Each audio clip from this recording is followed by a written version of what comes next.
SD 4C, dari bidang studi pengembangan media bahasa Indonesia. Dosen pengampu Ibu Monica Tresya, MPD. Baiklah, di video saya sekarang ini saya akan menjelaskan tentang judul langkah-langkah pengembangan ban ajar. Di mana tujuan video saya ini menjelaskan tentang pertama pengertian ban ajar, kedua prinsip-prinsip pengembangan ban ajar, ketiga karakteristik ban ajar, yang keempat langkah-langkah pengembangan ban ajar, yang kelima yang dimana faktor-faktor pertimbangan dalam pengembangan ban ajar. Baiklah, saya akan menjelaskan yang pertama itu tentang pengertian ban ajar, yang dimana ban ajar itu adalah bahan yang digunakan seorang guru untuk proses yang ada di dalam pembelajaran yang dilakukan untuk tujuan mencapai pencapaian pembelajaran yang maksimal. Ban ajar juga bisa secara tertulis maupun non tertulis. Ban ajar sangat penting dalam proses pembelajaran di kelas. Ban ajar ini sangat unik. Mengapa demikian? Karena bahan ajar ini hanya digunakan untuk audiens ataupun untuk peserta didik yang ada di sekolah. Tidak semua sekolah menggunakan bahan ajar, seperti misalnya TK yang hanya menggunakan bahan ajar itu adalah mulai dari SD, SMP, SMA, dan tingkat tinggi seperti perkuliahan. Sebagai seorang guru harus bisa menguasai bahan ajarnya, karena bahan ajar itu yang akan dilaksanakan di kelas tersebut. Dalam bahan ajar yang disusun seorang guru adalah tentang pengetahuan dan sikap-sikap yang harus dimiliki seorang guru dan karakteristik peserta didik yang harus dicapai peserta didik. Dan kedua ada prinsip-prinsip pengembangan bahan ajar, yang dimana di dalamnya harus ada yang pertama itu mulai dari mudah dipahami oleh peserta didik, dari yang konkret dan untuk bisa memahami yang abstrak. Yang kedua, penguatan akan memuat pemahaman dalam peserta didik. Yang ketiga, memberikan penguatan yang positif dan memberikan motivasi dan memberikan umpan balik kepada peserta didik. Yang keempat, memberikan motivasi pada saat pembelajaran, di mana memberikan motivasi ini dapat meningkatkan keberhasilan pencapaian peserta didik. Yang kelima, mengetahui hasil pencapaian didapatkan peserta didik.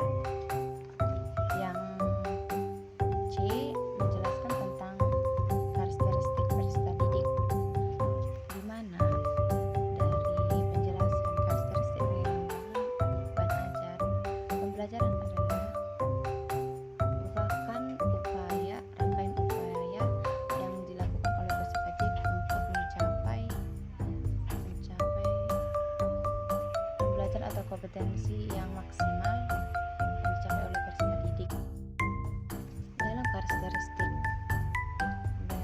bahan ajar ini juga harus disesuaikan dengan metode, model, dan strateginya, di mana strategi dan model ini harus disesuaikan dengan usia yang dimiliki oleh peserta didik yang menyangkutan dengan usia mereka.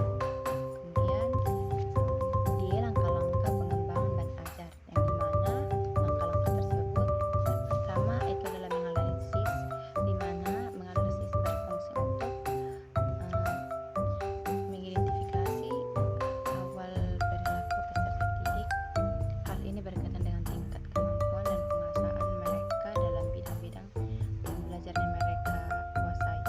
Yang kedua ada pengerencangan, yang dimana pengerencangan ini mengembangkan peta konsep pembelajaran dan membuat pembelajaran itu lebih baik dan menarik. Yang ketiga ada itu pengembangan, di mana pengembangan ini persiapan dan perencanaan yang matang untuk menyusun pembelajaran yang baik dan maksimal. Yang keempat itu ada evaluasi, di mana evaluasi ini bertujuan untuk meningkatkan nilai atau pengetahuan peserta didik, di mana kalau ini di akhir pembelajaran untuk memperbaiki nilai peserta didik yang dimiliki mereka. Mana tahu mereka kurang memahami pembelajarannya, bisa diulangi oleh guru. Yang F ada itu faktor-faktor pertimbangan pengembangan bahan ajar, di mana di dalam faktor-faktor itu ada satu, kecermatan isi, di mana ini bertujuan untuk memvalidasi kesalahan kebenaran yang diperoleh peserta didik. B, ketepatan cakupan,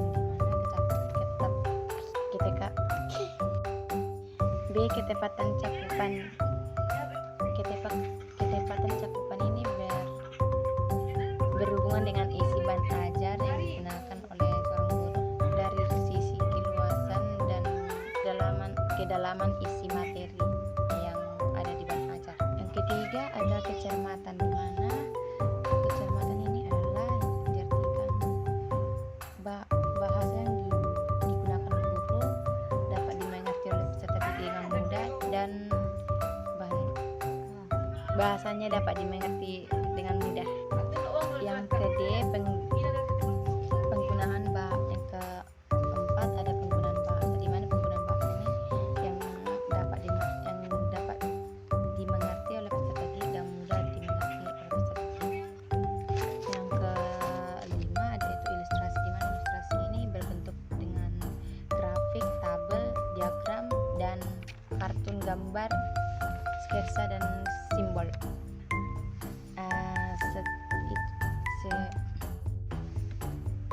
Sekian penjelasan dari saya.